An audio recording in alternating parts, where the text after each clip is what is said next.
I'd been misdiagnosed my whole life with, so they misdiagnosed me with like depression, bipolar.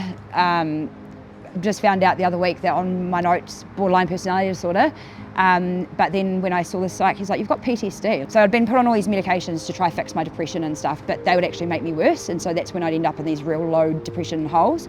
Yeah, and then I got diagnosed with ADHD, autism. So I was like, well, that was the borderline personality, because it often gets, misdiagnosed.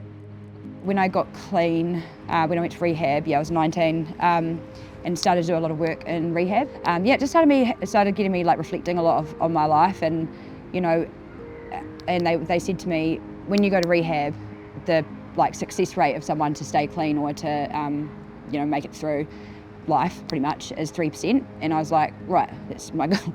I want to be at 3%. I want to be one of those people. And so it just started shifting my mindset, I guess. And I was like, right, this is a good opportunity for me to be able to do something with my experiences in life, because I could stay in that victim mentality and and be like, poor me or whatever. But I looked at what I'd gone through as a Tauranga, and I went through a sensitive claims process. So this was about 9 years ago.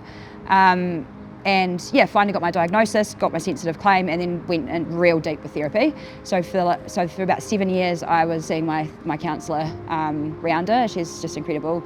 And that's where I've done most of my work, and got on medication, the proper medications. When I met Tiki, I was like, I'm not going to ever change for anyone, because I had always, my whole life, tried to fit in everywhere, because I moved around a lot. But he's always embraced that, and he's like, I love you for who you are.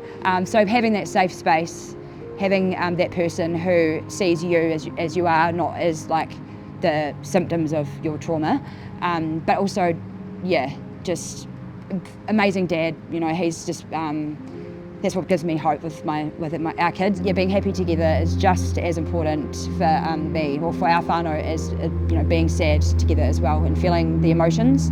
I think it's easy to be happy together. It's it's easy to laugh into that, but I think the real challenge is that people are struggling to be sad together.